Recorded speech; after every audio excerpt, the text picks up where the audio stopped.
రాత్రి భయము చేత వారు ఖడ్గము ధరించి వచ్చుచున్నారు. లెబానోను మ్రానుతో మంచం ఒకటి సొలొమోను రాజు తనకు చేయించుకొని ఉన్నాడు. నిజంగా సొలొమోను గారు మందిరం కట్టడానికి కూడా లెబానోను దేవదారుని వాడుకున్నాడు, దేవుని ఇంటిని కట్టడానికి. అటువంటి శ్రేష్టమైనది లెబానోనులో దేవదారు వృక్షం అంట ప్రభువు నాటింది. అది ప్రభు తన స్వయంగా నాటాడు. కీర్తనలు 104లో మనం అక్కడ చూసినట్లయితే ఆయన స్వయంగా 104 అధ్యాయం ఉంటుంది, స్వయంగా నాటినాడు ప్రభువారు. నిజంగా అటువంటి ప్రభు దేవుడు మన కొరికి అన్ని 104:10 మనం చూస్తే, యెషయా 41:20 చూస్తే ఉంటుంది. నిజంగా గొప్ప దేవుడు మన దేవుడు. మానవుడి కొరకు అన్ని సిద్ధపరిచి మానవుని చేసిన వాడు, సృష్టిని చేసి చివరిగా మానవుని చేసిన వాడు ఆయన. అంత మహనీయుడు, అంత జ్ఞానం. ఆయన జ్ఞానానికి ఎవరు ఆయన జ్ఞానాన్ని అందుకుంటారు? అందుకే పరిశుద్ధ గ్రంథాన్ని పరిశుద్ధ గ్రంథంగా చూడాలంటే దేవుని జ్ఞానంలో కొంచెమైనా కలిగి ఉండాలి. అందుకే ఈ యొక్క సాంగ్ ఆఫ్ సాల్మన్ దీంట్లో పరిశుద్ధ స్థలం, అతి పరిశుద్ధ స్థలం, అతి పరిశుద్ధ స్థలంలో అతి పరిశుద్ధ స్థలం ఉంది ఇక్కడ చూపిస్తున్నాడు దేవుడు పరమగీతంలో మనకి. అందుకే దీన్ని తొందరగా ఎవరు టచ్ చేయరు. గొప్ప దేవుడు మన దేవుడు, మహనీయుడు మన దేవుడు. ఎంత గొప్ప రాజు మన రాజు, రాజులకు రాజు ఆయన. కాబట్టి మనం ఆ విధంగా చూడాలి. ఒకసారి ఒక పుస్తకం 16 ఏళ్ల వయస్సు అనే పుస్తకం ఒకసారి నేను చదివినాను. నాకు అంత జ్ఞాపకం లేదు, అది బుక్ రీడింగ్ ఎక్కువ ఇష్టం నాకు. బుక్స్ చదివినాను. ఆ 16 ఏళ్ల వయసులో క్షుణ్ణంగా మొత్తము 16 years తర్వాత ఏమవుతుంది మొత్తం రాసిందాను. ఒక బిలీవరు, ఆమె పేరు నాకు గుర్తులేదు, దేవుని బిడ్డల కొరకే రాసింది ఆ పుస్తకం. అంటే కొన్ని తెలుసుకోవటం అవసరం. బూతు పుస్తకంగా చూస్తే వాళ్ళకి బూతుగానే కనిపిస్తుంది. ఇప్పుడు పిల్లలకి 8th క్లాస్లోనే పెట్టేసినారు అన్నీ. 8th క్లాస్ పిల్లల్ని గదిలిస్తే అన్ని మనకంటే ఎక్కువ తెలుస్తాయి వాళ్ళకి. బుక్స్లో స్లోగా స్టార్ట్ అవుతాయి 8th నుంచి. వాళ్ళకి ఇప్పుడు అన్నీ తెలిసిపోతున్నాయి. కొంత తెలియాలి, కొన్ని తెలివితేటలు పెంచాలి. బయటికి పోతే ఎలా వ్యవహరించాలి, ఎవరు ఎలా చూస్తే మనం అలర్ట్గా ఉండాలి. మొన్న ఒక అమ్మాయి ఆటోలో వెళ్తా ఉందంట, ఆటో వాడు నడుచుకుంటూ వెళ్తుందంట, వాళ్ళ డాడీ రాలేదు, ఇంకా స్కూల్ నుంచి లేట్ అయిపోతుందని. ఆమె 10 years 11 years ఆ పాప అంట. పాప వెళ్తా ఉంటే ఆటో వాడు చూసి ఏంటమ్మా నడుచుకుంటూ పోతుందంటే, మా డాడీ రాలేదు, నేను ఎందుకు నడుచుకోలేదు, నేను వదిలిపెడతాను రాని ఎక్కించుకున్నాడంట ఆటో. పోతా ఉంటే ఏదేదో మాట్లాడేస్తున్నాడంట ఆటో వాడు, ఆమెను భయపెట్టేస్తున్నాడంట, ఎక్కడికో తీసుకెళ్ళిపోవాలి, ఏదో చేసేయాలి అని. వాడు ఎంత దరిద్రంగా అంటే అంతగా. అప్పుడు ఆ పాప అలర్ట్ అయిపోయి ఎక్కడో కొంచెం స్లో చేస్తే, ట్రాఫిక్ వచ్చిందేమో కొంచెం స్లో చేయగానే దూకేసి తప్పించుకుందంట. పిల్లలకి జ్ఞానబోధ చేయాలి. ఆ 10 years పాపకి దేవుడు చక్కటి జ్ఞానం ఇచ్చినాడు. లోకంలో జరిగే విషయాలు పిల్లలకు కూడా కొన్ని చెప్పాలి. నేను బోధించుకుంటా ఉంటాను. సామెతలు చదవాలి, యవనస్తులకే సామెతలు. అవుతే పరమగీతాలు వచ్చి 30 ఏళ్ళ తర్వాత చదవాలని యూదులు పెట్టుకున్నారు. అంటే దాన్ని మిస్అండర్స్టాండ్ చేసుకోవద్దని. వాళ్ళు ధర్మశాస్త్రాన్ని కానీ పాత నిబంధన మొత్తం కూడా చాలా ప్రశస్తంగా ఎంచుతారు.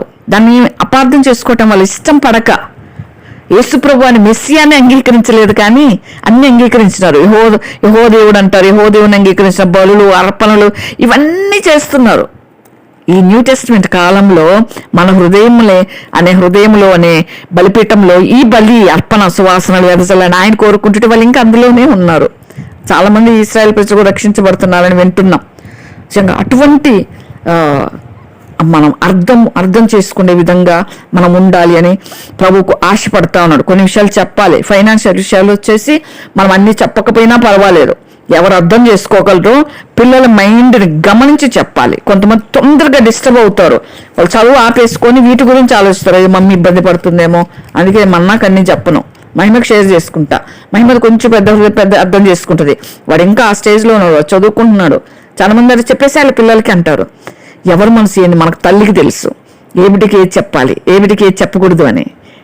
ఆ విధంగా మనం జ్ఞానంతో ప్రభు గురించి ప్రభు విషయాలు కూడా మనం అర్థం చేసుకోవాలి. కాబట్టి లెబానోను మ్రాను ప్రభువారు, అది లెబానోను మ్రాను అంట. అది లెబానోనులో ఉన్న వృక్షము చాలా పెద్ద ఆకాశాన్ని అంటుందంట.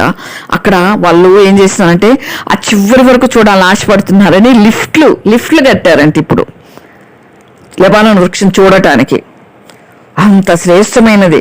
అందుకే వృక్ష శాస్త్రం ఎరిగిన సొలొమోను గారు వాటితో పోలుస్తా ఉన్నాడు. మ్రాణుతో మంచం ఒకటి చేయించుకుంటుని, అంటే ఆయన రాజు కదా, అటువంటి అన్ని చేయించినాడు. ఎన్ని చేసినా చివరికి ప్రియురాలంటది నాకు కాపరి కావాలి అంటే మొట్టమొదటి స్థానం నా ప్రభువుకి, మొట్టమొదటి స్థానం నా ప్రభువుకి. ప్రభు తర్వాతే ఏదైనా అది ప్రియురాలు చెప్పదలుచుకుంది. కాబట్టి దాని పాదములు స్వర్ణమయములు అంటే బంగారం, దాని స్తంభములు వెండిమయములు. నిజంగా బంగారం స్వచ్ఛమైనది కదా, బంగారం కలంకం ఉంటుందా? ఉండదు కదా. మేలిం బంగారం, ముత్యం. ఎవరైనా ఇష్టమైతే మన బంగారమా అని పిలుచుకుంటాం కదా పిల్లల్ని, పిల్లల్ని పొగిడేటప్పుడు స్వచ్ఛమైనది బంగారం. మన అంటే పాదములు అంత పవిత్రమైనవి, ప్రభువారి పాదములు అంత పరిశుద్ధమైనవి, అందుకు బంగారంతో పోల్చడం జరిగింది. ప్రేమను సూచించి విచిత్రమైన కుట్టుపనితో యెరూషలేము కుమార్తెలు దాని లోపల భాగము అలంకరించిరి. నిజంగా ఆ కుట్టుపని యెరూషలేము వారికి ఎంత జ్ఞానం ఉందో మనకు తెలుసు కదా. యూదులకి నిజంగా దేవుడు వాళ్ళకి ఎంత జ్ఞానం, అంత ప్రేమించినాడు దేవుడు వాళ్ళని, కానీ వాళ్ళే తృణీకరించినారు. చెప్పండి, యూదుల కోసమే వచ్చినాడు దేవుడు భూమి మీదకి, యూదుల కోసం వచ్చాడు. అందుకే కదా ఒక స్త్రీ వచ్చినప్పుడు ప్రభువా నా పిల్లలు ఆకలి కొన్నారంటే పిల్లలు రొట్టె ముక్కలు తీసుకు ఒక్క పిల్లలకి వేట తగదు అంటే అది ఒక సామెత ఆ రోజుల్లో యూదులకి. ఆ సామెతను ప్రభు బోధించాడు. ఆమెను కుక్క అని కాదనింది. తెలియని వాళ్ళు ఏంటంటే చూడు ఏం దేవుడు కుక్క అంటున్నాడు ఆమెనే అని. అది ఒక నానుడి అంట యూదుల్లో వాళ్ళకి. ఆ సామెతను ప్రభు వాడారు అక్కడ. కుక్క పిల్లడి తగదంటే ప్రభు బల్ల కింద పడి రొట్టె ముక్కలు తింటాయి కదా అంటే ఆ విశ్వాసాన్ని మెచ్చిచ్చాడు. నేను ఇంకా అంటే అన్యుల కొరకి కాదు, అన్యులకు సువార్త చెప్పటానికి తన శిష్యుల్ని దేవుడు సిద్ధపరచుకున్నాడు 3.5 సంవత్సరంలో. నిజంగా 3.5 సంవత్సరంలో ప్రపంచమంతా సువార్త చేసే సువార్థికుల్ని ఆయన లేపుకున్నాడు. ఎంత గొప్ప దేవుడు కదా మన దేవుడు. మన జీవితాంతము చేసిన ఒక ప్రాంతానికే పరిమితం అయి ఉంటాం. అంత గొప్పవాడు మన ప్రభు. ఆ కోణంలో ప్రభుని మనం చూడాలి. ఎంత జ్ఞానవంతుడు ఆయన, ఎంత బలవంతుడు, ఎంత శక్తిమంతుడు మన ప్రభువారు. ఆయన శిష్యుల్ని సిద్ధపరచుకున్నారు. తోమాని భారతదేశానికి, ఇండియాకు వచ్చినాడు, చెన్నైలోకి వచ్చినాడు. నిజంగా మన దేశానికి కూడా పంపాడు ప్రభువారు. ఎందుకంటే మన దేశానికి స్వార్థ రాలేదు అనకుండా ఆయన శిష్యుల్ని పంపాడు. ఇది కూడా ఎన్నికైనదే. మన దేశం కూడా ధన్యమైనది. ఎవరు నమ్మరే? నమ్ముకుంటే ఎవరికి నష్టం లేదు, ఎవరికి వాళ్ళకే నష్టం. క్రీస్తును ప్రభువుగా అంగీకరించకపోతే, క్రీస్తు సిలువను అంగీకరించకపోతే ఎవరికి వాళ్ళకే నష్టం, ఎవరికి లాస్ లేదు. ఎవరు డబ్బులు ఇచ్చి మతంలోకి రాకోరు. ఏం మతం అసలు. ఒకసారి బాలసుబ్రహ్మణ్యం గారు చిన్నప్పుడు నేను వినేదాన్ని పాట, మత పిచ్చోని నేను మతే లేని ఉన్మాదిని కులపిచ్చోని నేను అని ఒక పాట ఉంది. అదొక పిచ్చి అంతే. మతం పేరు మనసు. మనిషికి మనసు ముఖ్యం. ఆ మనస్సుకి ఇప్పుడు నా మనసుకి ఏది నచ్చితే అది చేస్తానని విచ్చలుడి బతుకుంటుంటే వాళ్ళని ఏమనట్లేదు. మన మనసుకు సంబంధించింది ఏ దేవుడు, ఏ ప్రభువు, ఎవరు కరెక్ట్ అనుకొని చూజ్ చేసుకునేది ఎవరు మనసుకు వాళ్ళకి సంబంధించింది. ఆ మనసులోకి వచ్చేస్తున్నారు, ఆ మనసు మీద దాడి చేస్తున్నారు. అది మతం అని ముసుగేసినారు, పేరు పెట్టేసినారు. కాబట్టి ఆ విధంగా ప్రభువారు నిజంగా అంత గొప్ప దేవుడు, అంత జ్ఞానవంతుడు. దాని మెత్తలు ధూమ్ర వర్ణ వస్త్రముతో చేయబడినంట. ఎంత ప్రశస్తమైన వాటితో సిద్ధపరుస్తున్నాడు సొలొమోను గారు. అనుకుంటారు కదా, ఆయన ప్రతి పని కూడా ఆయన ఒక స్పెషల్. అటువంటి విధంగా ప్రేమను సూచించు విచిత్రమైన కుట్టు పని యెరూషలేము వారు జ్ఞానముతో ఎన్నో చేసినారు. అటువంటి కుట్టు పని కూడా చేసినారు. సీయోను కుమార్తెలారా అవేం చేయడి. సీయోను కుమార్తెలను ప్రభు ఎదురు చూస్తున్నాడు. రేపు రాబోతున్న రారాజు సీయోను కొండ మీద అడుగు పెడతాడు. ఎవరి కోసం అంటే ఇశ్రాయేలు ప్రజలకి తీర్పు తీర్చడానికి, పరిపాలించటానికి. మనకు కాదు. మనకు రాకడ, రహస్య రాకడ అంటారు కదా, అది మనం ఇప్పుడు జరిగే పరిస్థితులను బట్టి ఎరిగితే మనకు రహస్య రాకడ కాదు, ఎరుగని వారికి రహస్య రాకడ. మనం వెళ్ళిపోతాం ఆ పాటికే. యేసు ప్రభువు సీయోను కొండ మీద అడుగు పెట్టే సమయానికి సంఘం ఎత్తబడుతుంది. అందుకే ఈ సంఘము ఎంత చక్కగా సిద్ధపడాలో పరమగీతాల్లో ఉంది. నిజంగా ఆ విధంగా మనం సిద్ధపరచుకోవాలి. వివాహ దినమున అతని తల్లి అతనికి పెట్టిన కిరీటాన్ని చూడండి. నిజంగా ఇంత ప్రశస్తమైన కిరీటం కదా. వాళ్ళ తల్లి సొలొమోను తల్లి చక్కగా పెంచింది కదా. నిజంగా ఆమె పెట్టిన కిరీటాన్ని వర్ణిస్తా ఉన్నాడు. ఇటువంటి కాబట్టి ఇదే పరలోకంలో మనకు కూడా దేవుడు కిరీటాన్ని సిద్ధపరిచాడు. మనకి వెళ్ళినప్పుడు కిరీటం పెట్టి మనకు గౌరవిస్తాడు. సొలొమోనుకి తన తల్లి గౌరవార్థంగా కిరీటం పెట్టి ప్రేమతో ఎంతగా కిరీటాన్ని పెట్టిందో, మన ప్రభువు కూడా మనల్ని ప్రేమించి సంఘమైన మనల్ని మనకి దేవుడు కిరీటం ఇచ్చి మనం ఎన్ని ఆత్మలు సంపాదిస్తాం, ఎన్ని మంచిగా ప్రభువు మంచితనం, మన మంచితనం కాదు, ప్రభువు త్రూగా మనం ఎంత మంచిగా మేలుగా ఉంటామో భూమి మీద నీకులకు ఆశీర్వాదకరంగా. దాన్ని బట్టి ఆయన రత్నాలు పొదిగించుకుంటాడు, అలంకరించుకుంటాడు కిరీటాన్ని. ఆ కిరీటం తెచ్చి మన తల మీద పెట్టాలని చూస్తున్నాడు. సొలొమోను కంటే శ్రేష్ఠుడైన, సొలొమోను కంటే గొప్పవాడైన, సొలొమోను తల్లి పెట్టిన కిరీటం కంటే మనకు పెట్టబోయే కిరీటం గొప్పది. దాని కొరకే మనం ఎదురు చూడాలి. నిజంగా చదువుతా ఉన్నప్పుడు ఏదన్నా తీసుకున్నామా వేరే దగ్గర నుంచి అంటే, ప్రభు నాకు ఎక్కడ కూడా మనసు పోనీయలేదు. మోకరించుకున్నాను, ప్రార్థన చేసుకున్నాను, 3వ అధ్యాయం చదువుకున్నాను. ప్రభు ఇచ్చిన తలంపులు మాత్రమే చెప్పటానికి ప్రభు కృపనిచ్చినాడు. గొప్ప దేవుడు మన దేవుడు. ఏదో అంటే గొప్ప మర్మాలు బోధించాలి అని మనం చాలాసార్లు అనుకుంటాం. ప్రభు ఏది అవసరమైందో అది మన నోటు పెట్టినప్పుడు దాన్ని మనం వచించాలి.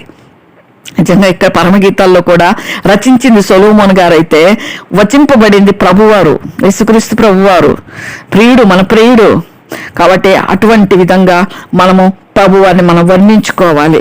కాబట్టి మనం ఆ విధంగా కుటుంబాన్ని చక్కపరుచుకోవాలని ఈ గ్రంథం రాయబడింది. కుటుంబం అంటే సంఘం ఉంటుందని, సంఘంగా ప్రభువు కొరకు ఏ విధంగా సిద్ధపడతామో ఆ విధంగా సిద్ధపడాలని. ఆ విధంగా సిద్ధపడాలంటే మనం ప్రభువుని వెతకాలి. కీర్తన 63:1 ఉన్నట్టుగా, నా దేవుడు నీవే, వేకువనే లేచి నేను వెతుకుదును, నీ బలము నీ ప్రభావం చూడాలని పరిశుద్ధాలయం ముందు నేను ఎంతో ఆశతో నీ తట్టు కనిపెట్టుచున్నాను అన్నట్లుగా ప్రభువుని వెతకాలి. ప్రభు అంటారు, ఎవడైనా దప్పికుంటే నా ఇంటికి రండి, నేను దప్పికి తీరుస్తా అంటాడు. ఆత్మీయ దాహం, దేవుని వాక్యం విన్నప్పుడు సంతృప్తి. ఎన్ని ఉన్నా తృప్తి లేదు అంటే మనం దేవుడు లేమని గుడ్డిగా నమ్మేయచ్చు. దేవుడు ఏది ఇచ్చినా తృప్తిగా లేదంటే ప్రభువే లేడు మనలో, ఇంకా తృప్తి ఎక్కడి నుంచి వస్తుంది? కాబట్టి ఆ విధంగా మనము ప్రభువుని మనం అంతగా ప్రేమించాలి, ప్రభుని మనము అంతగా ఆరాధించాలి, ఆయన మహిమపరచాలి అని ప్రభు అంటాడు కదా. మత్తయి సువార్త 28:20 ఇదిగో నేను యుగ సమాప్తి వరకు మీతో కూడా ఉన్నా. హెబ్రీ 13:5 నేను ఏమాత్రం విడును, ఎన్నడూ ఎడబాయను అని చెప్తూ నా గొర్రెల స్వరాన్ని వింటాయి అంటాడు ప్రభువారు. నిజంగా మనం ఆయన గొర్రెలమైతే ఆయన స్వరాన్ని వింటాం. ఎందుకు గొర్రెలతో దేవుడు పోల్చాడంటే, గొర్రెలు అమాయకము, కాపరినే నమ్మకంగా వెంబడిస్తాయి. అట్లా మనం నమ్మకంగా ఉండాలి. అందుకు గొర్రెలుగా పోల్చింది. గొర్రెలు అంటే గొర్రెలు కాపరి వెంబడిస్తాయని పాజిటివ్నెస్ మనం చూడాలి. మనం కాపరి అయిన ప్రభువుని వెంబడించాలి. అవి కాపరిని ఇంత నమ్మకంగా, కాపరి స్వరం మాత్రమే ఉంటాయి. ఒకసారి మనం చూసిన నేను యూట్యూబ్లో ఎవరు తమాషగా ఈ శబ్దాలు చేస్తుంటే అవి తిరిగే చూడలేదు. కాపరిని వాళ్ళు అడిగినారు, నువ్వు అరువు అంటే ఆయన ఒక సౌండ్ వినిపించాడు నోట్ నుంచి. అవి టక్కుమని పరిగెత్తి కాపరి దగ్గరకు వచ్చినాయండి. లిటరల్గా నేను చూస్తున్నాను మొన్న రీసెంట్గా యూట్యూబ్లో. నిజంగా అది అంటే దేవుని స్వరం మాత్రమే మనం వినాలి. అందుకు దేవుడు గొర్రెతో పోల్చినాడు. అవి కాపరి స్వరం మాత్రమే ఉంటాయి, మేకలు కాదు. మేకలు ఎటుబడితే అటు వెళ్ళిపోతా ఉంటాయి, వాటికంటూ ఒక ప్రత్యేకమైన స్వరం ఉండదు. అందుకే దేవుడు అంటాడు, గొర్రెల మేకలు నేను వేరు చేస్తా అంటాడు ప్రభువారు. మేకలతో మనం ఉండకూడదు. ఇక్కడ అది కూడా మనం ముందు చూస్తాం.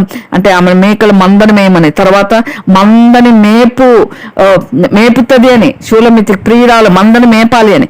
మనం కూడా అనేకమైన గొర్రెలని ప్రభు దగ్గర తీసుకురావాలని.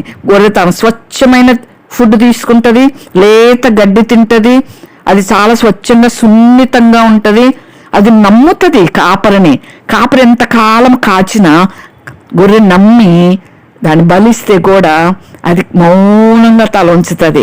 అదన్నమాట ప్రభు మనల్ని ఎంత మలిచినా గొర్రెవలే మనం మౌనంగా ఉండాలి. మౌనంగా ఉండి ప్రభు ఏది మనకు అనుమతిస్తే దానిలో మనం సంతోషించాలి. ఎందుకు గొర్రెతో పోల్చినాడు దేవుడు. ఆయన నేను గొర్రెల కాపరిని అంటాడు ప్రభువారు. గొర్రెలాగంటే స్వభావం మనలో ఉంటేనే మనకు కాపరవుతాడు ఆయన. మనం ఇష్టం వచ్చినట్టు ఆ గోడలెక్కి ఈ గోడలెక్కి మేకలాగుంటే మన కాపరి కానే కాదు ఆయన. ఆయన స్వరం మాత్రమే వినగలిగితేనే ఆయన మనకు కాపరిగా ఉంటాడు. ఆ స్వరాలు ఈ స్వరాలు వస్తూ ఉంటాయి ఈ లోకంలో. వాళ్ళొక మాట, వీళ్ళొక మాట, వాళ్ళొక ఆలోచన, వీళ్ళొక ఆలోచన. ప్రభు దగ్గరికి వెళ్ళాలి, ప్రభు ఆలోచనని గట్టిగా పట్టుకోవాలి, ఆయన మాట, ఆయన స్వరం మాత్రమే వినాలి. అందుకే ప్రభు అంటాడు, నేను గొర్రెలకు మంచి కాపరిని అని. ఎంత చక్కటి గొర్రెతో దేవుడు మనల్ని పోల్చినాడు, ఎంత స్వచ్ఛమైనది. నిజంగా గొర్రెబొచ్చుతో ఎంత సున్నితంగా చేస్తారు కదా, వస్త్రాలు కూడా ఉడుకుతారు కదా, అంత మంచిది. దాన్ని నెగిటివ్గా తీసి ఎగతాళి పాలు చేస్తున్నారు. అంతే చెప్పుకున్నాం కదా, మనుషులకి మన హృదయాన్ని బట్టి, మనం చూచే దాన్ని బట్టి మనకు ఉంటుంది. కాబట్టి మనము ఆత్మ ఫలాలు ఫలించాలి. మనము గర్వము, డాంబికం ఇవన్నీ మనలో చేరుకోకుండా ఆ ముసుగు మన హృదయానికి వేసుకోవాలి, భద్రపరుచుకోవాలి హృదయాన్ని, ప్రభువుని కలిగి జీవించాలి, ఆత్మ సౌందర్యం కలిగి మనం జీవించాలి. ప్రభువుని కలిగి జీవించటమే సౌందర్యం. ప్రభు యొక్క సౌందర్యం ఏంటంటే ఒక్క మాటలో చెప్పాలంటే సిలువ. ఆయన సిలువలో ఆయన పొందిన దెబ్బలు మనకు స్వస్థత, ఆయన పొందిన అవమానాలు మనం పడే అవమానాలను ఆదరిస్తుంది. ఆయన మీద వచ్చిన దూషించినప్పుడు మనం ఎవరైనా దూషిస్తే ప్రభువుని జ్ఞాపకం చేసుకోవటానికి ఆ దూషణలకు మనకు ఆశీర్వాదంగా మార్చినాడు ప్రభువారు. మనం ఒంటరిగా ఉన్నప్పుడు ఇదో బిడ్డ నేను కూడా ఒంటరిగా వెళ్ళినా అని చూపించటానికి అదొక మనకు ఆదర్శం. సిలువకి ఎక్కినాక ఎవ్వరు ప్రభు దగ్గర లేరు, ఆయన ఒంటరిగానే ఉండి చనిపోయినాడు సిలువ మీదకి ఎక్కిన తర్వాత. ఇవన్నీ కూడా ప్రభు మనకు ఆదర్శం. ముఖం వికారం అయిపోయింది, నీకోసం చూడు సొగసు సౌందర్యం కోల్పోయినా. నిజంగా ప్రభు బిడ్డలమైతే సిలువ దృశ్యం చూచినప్పుడు మనకు ప్రభు సౌందర్యంగా కనిపిస్తాడు. అది సౌందర్యం. సిలువే మన సౌందర్యంగా చూడాలి. ఏం అందంగా ఉన్నాడు ప్రభు అక్కడ. ముఖమంత వికారం ఉంది, కన్నంత లోపలికి వెళ్ళిపోయింది, అంటే ముక్కు ఒకలాగా అయిపోయింది. ఎందుకంటే ముఖం మీద గుద్దారు, మూతి మీద కొట్టారు, ముసుగేసి కొట్టారు, చారలుగా దున్నబడింది వీపు. ఏమి సొగసు ఉంది అక్కడ, వికారం అయిపోయింది. అదే మనం ప్రభు నిజంగా ప్రేమిస్తే అదే మనం ప్రభువుని సౌందర్యంగా చూస్తాం. ఆయన సౌందర్యవంతుడు. ఆయన సిలువలో తన సౌందర్యం అంతా చూపించి వెళ్ళిపోయినాడు. యూదులు చాలా చక్కని వారని చెప్తా ఉంటారు. యూదుడుగా ప్రభు పుట్టినాడు, చాలా సౌందర్యవంతుడు ఆయన ఇహపరంగా కూడా. ఆ సౌందర్యం మొత్తం మన కోసం ఇచ్చేసి వికారం అయిపోయినాడు. ఆ వికారములో మనం ప్రభు ప్రేమను చూస్తే మనకు ఆయన ఆ సిలువలో ఉన్న దృశ్యం మనకు సౌందర్యవంతుడిగా కనిపిస్తాడు. ఏమిచ్చాడు ప్రభు నీకు అంటే, నేను ఎవరైనా అడిగితే చెప్తాను, నాకు దేవుడు ఆయన ప్రాణాన్ని ఇచ్చాడు. ఆ ప్రాణం పెట్టి ఆయన రక్తంతో నా పాపాలు కడిగి ఆయన నా కొరకు పరలోకం ఇచ్చాడు. అంతకంటే ఏం కావాలి? నా ఆత్మ యువేగాలు నరకంలో కాలకుండా నా ఆత్మను ఒకరోజు దేవుడు పరలోకంలో తీసుకెళ్తాడు. చాలది నాకు. అది మన ప్రభు మనకిచ్చే బహుమానం. మనం ఎట్లా ఉండాలని ప్రభు ఆశపడతాడు. హబక్కరు చక్కటి మాటలు రాస్తున్నాడు. 2:17 అంటాడు, అంజూరపు చెట్లు పూయకున్నా, ద్రాక్ష చెట్లు ఫలింపకపోయినా, చేలో పైరు పంటకు రాకపోయినా, గొర్రెల దొడ్లో లేకపోయినా, సాల్లో పశువులు లేకపోయినా నేను యెహోవాను బట్టి సంతోషిస్తా. అంటే ఇవన్నీ ఉంటే నేను సంతోషిస్తా అంటారు సహజంగా మానవులం. మనకి ఎంత ఆశ్చర్యం గెలుపుతున్నాడు కదా హబక్కు గారు. ఏమి లేకున్నా నేను యెహోవాను బట్టి సంతోషిస్తా, నా రక్షణకర్త ఆయన, అందుకే నా దేవుని యందు నేను సంతోషిస్తా.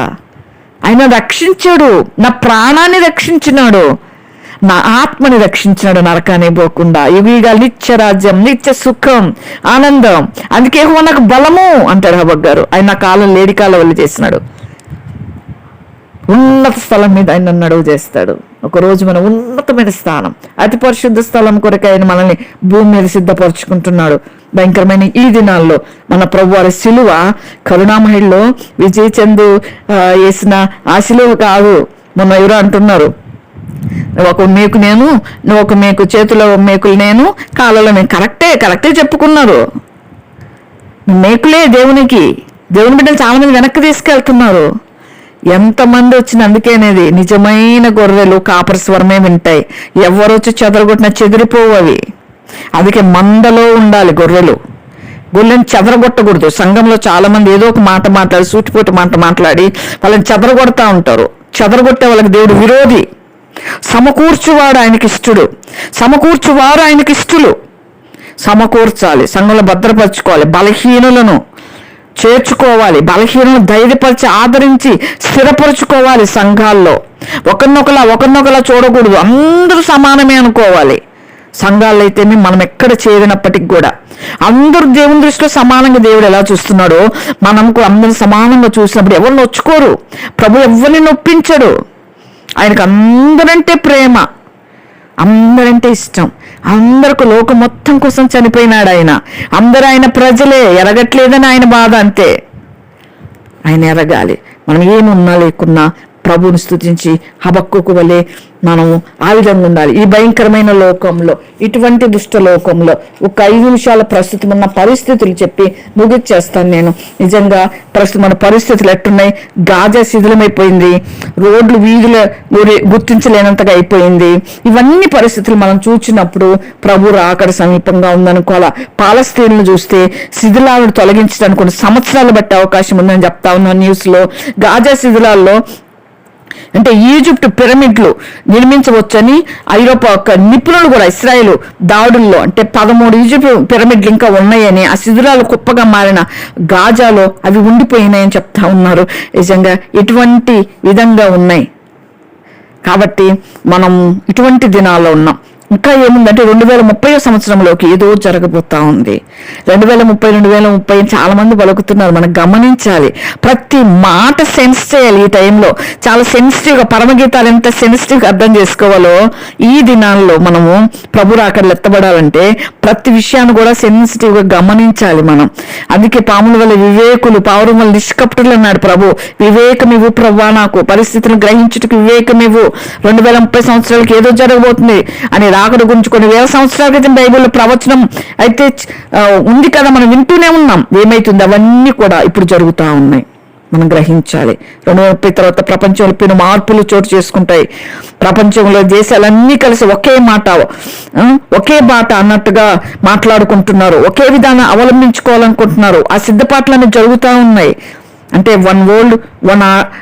వన్ వరల్డ్ ఆర్డర్ అన్నట్టుగా తీసుకురావాలని చూస్తా ఉన్నారు. ఇవి దేవుని ప్రవక్తలు లేకపోతే దైవజనుడు చెప్పిన మాటలు, సంగతులు కాదు ఇవి. లోకంలో జరిగేవి. లోకంలో మేధావులు, సామాజికవేత్తలు వీళ్ళందరూ ఉంటారు కదా, పేరు పొందిన వాళ్ళు, వీళ్ళు ఎకనామిక్గా చూసుకునే వాళ్ళు రానైనా ఈ యొక్క వన్ వరల్డ్ ఆర్డర్ గురించి మాట్లాడుకుంటా ఉన్నారు వాళ్ళు.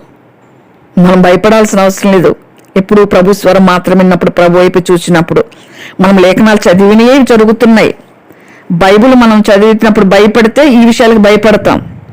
బైబిల్లో విన్న విషయాలను మనం అంగీకరించుకుంటా నమ్ముతా ఉంటే వీటికి భయపడం. జరిగే పరిస్థితులు ప్రభు ముందే చెప్పినాడు కదా, ప్రభు దినం దొంగ వల్లే వస్తుంది, ఏ గడియలోనే ఏ క్షణంలో రావచ్చు అని. రేపే రావచ్చు అని కొంతమంది చెప్తా ఉంటారు. కొంతమంది డేట్లు చెప్పే వాళ్ళని ఎట్టి పరిస్థితులు నమ్మకూడదు. కుమారునికే తెలియదంట తండ్రి ఎప్పుడు వస్తాడో. కాబట్టి మొదటి తెస్సలోనికై 5:2-4 చూస్తే మనం దొంగ వల్లే మన మీదకి వచ్చుటకు మీరు చీకట్లో ఉన్నవారు కారు అంటాడు ప్రభువారు. మనం చీకట్లో లేము, మన మీద దొంగలాగా రావటానికి. అందుకే ప్రభువారు అన్ని సైన్స్ పెట్టినాడు, ఆకాశంలో గుర్తులు పెట్టినాడు. ఆకాశంలో మార్పులు జరుగుతున్నాయి, వర్షాల్లో మార్పులు ఉన్నాయి. ఈ సంవత్సరం అయితే భయంకరంగా తుఫాన్లు ఎక్కడ చూసినా వడగండ్లు పడుతున్నాయి, పర్వతాలు గోలిపోతున్నాయి, టెక్నాలజీ పెరిగిపోతా ఉంది. 2 దశలో 2:14 ఉన్నట్టుగా మొదట భ్రష్టత్వం సంభవించి నాశన పుత్రుడు రానున్న క్రీస్తు విరోధి కోసం సమస్తం సమకూరుతా ఉన్నాయి. బైబిల్లో ఉన్నట్లుగా భ్రష్టత్వం సంభవిస్తుంది ముందు అని చెప్పినట్లుగా క్రీస్తు విరోధి కోసం అన్ని జరుగుతున్నాయి. ఇశ్రాయేల్ ప్రజలు కూడా ఎరగరు. భ్రష్టత్వం వచ్చినారు 3.5 సంవత్సరం తర్వాత అప్పుడు కళ్ళు తెలుసుకుంటారు, అయ్యో మెస్సీయా వచ్చి వెళ్ళిపోయినాడే అని. ప్రకటన 13 అధ్యాయంలో 15, 16, 17లో మనం తర్వాత చదవాలి. కాబట్టి మనం ఇవన్నీ విషయాలు మనం జాగ్రత్త కలిగి ఉండాలి. కాబట్టి ఇవన్నీ ప్రిపేర్ చేస్తున్నాం, గ్రౌండ్ ప్రిపేర్ అవుతా ఉంది ఈ విభాగానికి అంతా కూడా. అంటే క్రీస్తు విరోధి ప్రతి ట్రాన్సాక్షన్ మీద అధికారం చేస్తాడంట, కంట్రోల్ చేయగలుగుతాడు. వీటన్నిటిని కూడా గ్రౌండ్ ప్రిపేర్ చేస్తూ ఉన్నారు. అంటే వరల్డ్ ఎకనామిక్ ఫోరం అని, అది ఇది 1971లోనే ఈ సంస్థ స్థాపించబడింది. అప్పటి నుంచి కూడా ఈ సంస్థ తీసుకుంటున్న నిర్ణయాలన్నీ కావచ్చు, చర్యలన్నీ కావచ్చు కూడా, ఇవన్నీ కూడా రానైన క్రీస్తు విరోధికే ఇప్పుడు ఎక్కువైపోయినాయి. స్టేజ్ సెట్ చేస్తూ ఉన్నారు. ఈ సంస్థలు ప్రపంచవ్యాప్తంగా 1000 పెద్ద కంపెనీలు ఉన్నాయి కదా, అవన్నీ వాటిలో భాగంగా ఉన్నాయంట. అంటే ఒకే బాట ఒకే మాట అనే దాని మీద పెద్ద పెద్ద సంస్థలు కలిసినాయంట. ఇప్పుడు ఏ కంపెనీలు పెద్ద కంపెనీగా భావిస్తున్నారు అవన్నీ కూడా ఒక సంస్థలో భాగంగా అయిపోయినాయి. అంటే మోస్ట్ ఆఫ్ ద అంటే ప్రపంచ దేశ అధ్యక్షులు కానీ, మిలియనీర్లు కానీ, బిలియనీర్లు కానీ అందరూ కూడా ఈ సంస్థలో మెంబర్స్ అయిపోయినారంట. కోట్లు ఇచ్చి వాళ్ళు మెంబర్షిప్ తీసుకున్నారంట. అందులో ఈ సంస్థలో కూడా అందరూ మెంబర్గా అంటే వాళ్ళు పరిపాలించే వాళ్ళు ఉన్నారు. వాళ్ళు 2030ని ఒక టార్గెట్గా పెట్టుకున్నారు. కొన్ని సంవత్సరాల నుండి భయంకరంగా పనిచేస్తూ ఉన్నారు వీళ్ళు. వాళ్ళ స్లోగాను ఒకటి పెట్టుకున్నారు. వాళ్ళు ఏం పెట్టుకున్నారంటే, you will own nothing and be happy. అంటే మీకంటూ ఏది లేదు కానీ సంతోషంగా ఉండండి, నాది అని చెప్పుకోవటానికి నాకు ఏది ఉండదు కానీ సంతోషంగా ఉంటావు అనే స్లోగాన్ తీసుకొచ్చినారు. ప్రపంచం భయంకరమైన పరిస్థితిలో ఉంది కదా, మనం చూస్తాం గందరగోళ పరిస్థితిలో ఉంది. రానున్న రోజుల్లో భయంకరమైన ఉపద్రవాలు భూమి మీదకి వస్తాయి. ఇంకా మనం వీటన్నిటిని బట్టి భయపడకుండా ప్రభు వైపు చూసి ప్రభువుని గమనించుకుంటూ నిజంగా షూలమ్మీత ఏ విధంగా తన ప్రియుని కోసము వెతుకుతా ఉంది, అలా వెతకాలి. ఆ దినాల్లో ఉన్న వాతావరణ మార్పులు, టెక్నాలజీ పెరగటం అన్ని చూస్తున్నాం. ఇప్పుడు మొన్న లోకేష్ కూడా అన్నాడు కదా, ఏ అయిపోతుంది ఈ ఆంధ్ర మొత్తం ఏ మారు పేరు అయిపోతుంది అన్నాడు మన చంద్రబాబు నాయుడు గారు. అన్నిటికీ మన విశాఖలో కూడా ఎక్కువ చేసేస్తున్నారు, డెవలప్ చేస్తున్నారు ఇవన్నీ ఏఐని, టెక్నాలజీని. అందరికీ ఇప్పుడు ఏమంటారంటే అన్నిట్లో కూడా సంతోషం ఉండాలంట, అందరిని సంతోషపెట్ట, అందరు సమానము అంటారు. రానున్న దినాల్లో అంటే నమ్మిస్తారు. ప్రైవేటుగా ఓనర్షిప్ని రద్దు చేయాలని అనుకుంటున్నారు. రానయ్య పర్యావరణ ముప్పు, ఈ భూమిని కాపాడటానికి కొన్ని ప్రణాళికలను రచించుకున్నారు వాళ్ళు. కాబట్టి వీటన్నీ మన మోసపుచ్చాలని నిత్యము చూస్తూ ఉంటాడు సాతానుడు. సాతానుడు డైరెక్ట్ రాడు కదా, మానవ రూపేణ. అందుకే ప్రకటన 13లో ఉన్నట్టుగా క్రీస్తు విరోధి మన ట్రాన్సాక్షన్ మీద సమస్తమైన మన మీద వాళ్ళు కంట్రోల్ కలిగి ఉండాలి అని ప్రణాళికలు చేస్తున్నారు. నిజంగా కంట్రోల్ కోసం ఈ వరల్డ్ ఎకనామిక్ ఫోరం కూడా పనిచేస్తూ ఉందని మనకు వినే విషయాలను బట్టి, చూసేదాన్ని బట్టి మనకు అర్థమవుతుంది. ఇవన్నీ కూడా వీళ్ళు ఒక సైట్లో మనం చూస్తే కూడా తెలుస్తుంది, వెరిఫై చేసుకోవచ్చు. రానున్న రోజుల్లో అది రానుంది. ఇల్లు నాది, ఈ ప్లాట్ నాది, ఈ స్థలం నాది అని ప్రైవేటుగా ఓనర్షిప్ ఏమీ లేకుండా చేయాలని ప్రణాళికలు జరుగుతున్నాయి. ఇవంతా కూడా దేవుడు అక్కడికి సూచనలు కావా? ఆ తర్వాత స్టెప్ డిజిటల్ ఐడెంటిఫికేషన్, అది కూడా ప్రపంచంలో మొత్తము రానయింది. ప్రతి ఒక్కరికి ఒక డిజిటల్ కార్డు ఇస్తారు వాళ్ళు. అంతేకాకుండా ఏఐ ద్వారా డిజిటల్ ఇది ఉంది కదా, ఐడెంటిఫికేషన్ తీసుకొని వచ్చి ఎవరు ఎక్కడున్నా కూడా ఏ మూలలో దాక్కున్నా వాళ్ళు ప్రతి ఒక్కరిని ఐడెంటిఫై చేయగలిగితే పెద్ద ప్రమాదకరమైన టెక్నాలజీ రాబోతుంది, ఇంప్లిమెంట్ అవుతా ఉంది. ఇవన్నీ కూడా మనం సెర్చ్ చేస్తే అన్ని తెలుసుకోవటానికి దేవుడు ఇచ్చాడు. గతంలో ఇశ్రాయేల్ గురించి ఎవరైనా వార్తలు చెప్పేవాళ్ళ, ఎక్కడ పడితే అక్కడ చెప్పేస్తున్నారు. అన్ని బయలుపరుస్తున్నాడు ప్రభువారు, అన్ని బయలుపరుస్తున్నాడు ఆయన. అన్ని తెలిసిపోతుందంటేనే మనం అనుకోవాలి. అందరూ బైబిల్ చదివేసి తప్పులు పట్టడానికి ఏదో ఒక రూపేణ అన్ని తెలుసుకుంటున్నారు. అంతటా ఒక సువార్త ప్రకటించబడిన తర్వాత ప్రభు వస్తాడని జరిగిపోతున్నాయి. ఫోన్స్ ద్వారా, టీవీల ద్వారా, రేడియోల ద్వారా అన్ని తెలిసిపోతున్నాయి. కాబట్టి ఇవన్నీ కూడా ఈ వరల్డ్ ఎకనామిక్ ఫోరం వాళ్ళు తీసుకొని రాబోయే మరొక అంశం సోషల్ క్రెడిట్. అంటే ఈ పేరు పెట్టిన వీటన్నిటిని కూడా ఎవరు ఎంతవరకు ఫాలో అవుతున్నారు అని కూడా తెలుసుకోవటానికి ESG అనే సపరేట్ విభాగాన్ని కూడా కేటాయించి పెట్టేసినారు ఇప్పటికే. ESG అంటే ఎన్విరాన్మెంటల్ సోషల్ గవర్నెన్స్ అని అర్థం. వీళ్ళందరూ ఏం చేస్తారంటే ఈ వరల్డ్ ఎకనామిక్ ఫోరం వాళ్ళు విధించిన నియమ నిబంధనలు ఎవరెవరు ఎంతవరకు ఏ రకంగా పాటిస్తున్నారు అనేది పరిగణలోకి తీసుకొని వాళ్ళకి క్రెడిట్ ఇస్తూ ఉంటారంట. ఎవరైతే బ్రేక్ చేస్తే దానికి తగ్గ పనిష్మెంట్ కూడా ఇస్తారు. అంతేకాకుండా ఎవరైనా వాళ్ళ డబ్బులు వేటిలో ఇన్వెస్ట్ చేస్తున్నారో, ఏ కంపెనీలో ఇన్వెస్ట్ చేస్తున్నారో, వాళ్ళ ఇన్వెస్ట్మెంట్ ఎక్కడెక్కడికి వెళ్తా ఉందో వాటన్నిటిని కూడా ఈ యొక్క ESG విభాగము మానిటర్ చేస్తూ ఉంటుంది. క్రీస్తు విరోధి చేసే పనులు ఇవి. స్వేచ్ఛ ఉండదు, నాదేం చెప్పుకోవటానికి ఏది ఉండదు. వాక్య ప్రకారం ఇవన్నీ క్రీస్తు విరోధి చేసే పనులు. ఇదే వాళ్ళు చేస్తూ ఉన్నారు. ఇప్పుడు జరుగుతుంది అదే. కాబట్టి ఇవి చూద్దాం, ఈ స్లోగాన్ చూద్దాం, జ్ఞాపకం పెట్టుకుందాం. ఇవన్నీ గుర్తు చేసుకుందాం మళ్ళీ మళ్ళీ. ఎందుకు చెప్పుకోవాలంటే మళ్ళీ మళ్ళీ మనకు తెలుసు, మీరు కూడా వింటారు, మీకు తెలియదని కాదు, జ్ఞాపకం చేసుకోవాలి. కాబట్టి తర్వాత బ్రెయిన్ సిగ్నల్స్ ద్వారా, ఆర్టిఫిషియల్ ఇంటెలిజెన్స్ ద్వారా ఒక మనిషి మెదడులో ఎలా మెదడు హ్యాక్ చేయాలో కూడా అది కూడా తెలుసుకుంటున్నారంట. ఎంత టెక్నాలజీ పెరిగిపోతుంది కదా. ఎందుకు మొన్న దీపాంటి అన్నారు కదా ఏఐ ఆపరేషన్ చేసింది అని. ఇవన్నీ తీసుకొని వచ్చేసినారు. ఒక్కొక్కటి వస్తున్నప్పుడు మనం మెలకువ కలిగి ఉండాలి. ఒక ప్రజెంటేషను అక్కడ ఇవ్వడం కూడా జరిగింది దీని గురించి. అంటే మానవుని యొక్క బ్రెయిన్లో ఏమేమి జరుగుతుందో తెలుసుకోవటానికి. కాబట్టి మనం ఇవన్నీ కూడా జాగ్రత్తగా, ఈ పరిశోధన మనం కంపెనీలు భారీ ఎత్తున ఇన్వెస్ట్ చేయడం జరిగింది. దీని ద్వారా మెంటల్ ఇల్నెస్తో బాధపడే వాళ్ళని ఏం చేస్తారంటే మీకు మంచిగా క్యూర్ చేస్తామని పైకి చెప్తూ వాళ్ళు వెనుకున్న ఉద్దేశం వేరు. వాళ్ళకి ఆ టెక్నాలజీని 2030లో కల్లా అందుబాటులోకి తీసుకోవాలని వాళ్ళ ప్రయత్నాలు చేస్తున్నారు. కొన్ని సంవత్సరాల నుండి వాళ్ళు జరుగుతూనే ఉన్నాయి, ఇప్పుడు దగ్గర పడింది అవి. తర్వాత బిల్ గేట్స్ కానీ మనం పెద్ద పెద్ద వాళ్ళు ఉన్నారు కదా, వీళ్ళు జిగన్బర్గ్ వీళ్ళు కావచ్చు, వీళ్ళందరూ కూడా ఈ సిలికాన్ వ్యాలీకి సంబంధించిన టెక్ దగ్గర నిజాలు అనే అనేక మంది బిలియనర్లు దీంట్లో వీళ్ళందరూ కూడా కలుసుకొని ఈ ప్రక్రియ ఎంతవరకు వస్తుందని ఎప్పటికప్పుడు వాళ్ళు వెరిఫై చేస్తూనే ఉన్నారు. ప్రపంచ దేశాలు ఎక్కువ ఈ ప్రక్రియకి సమ్మతించినాయి.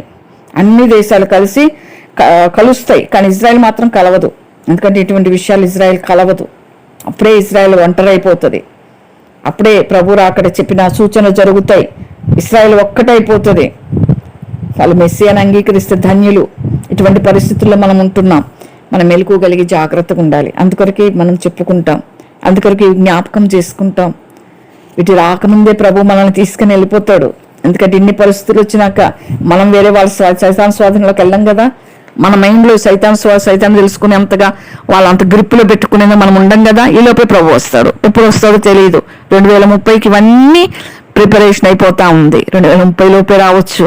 ఎప్పుడు వస్తాడో తెలియదు, ఏ గడియలో వస్తాడో తెలియదు, ఏ క్షణంలో వస్తాడో తెలియదు. ప్రభు స్వరం మాత్రమే వినాలి, ప్రభువే కనపడాలి, ప్రభువుని వెతుకుతూనే ఉండాలి. ప్రభు కనబడే వరకు, ప్రభు స్వరం వినబడే వరకు పోరాడుతూనే ఈ పోరాటంలో ఉండాలి. కాబట్టి మనం ఆ విధంగా ఉండినట్లుగా పరిశుద్ధాత్మ దేవుడు మనకు సహాయం చేయను గాక. ఆమేన్. ఆమేన్.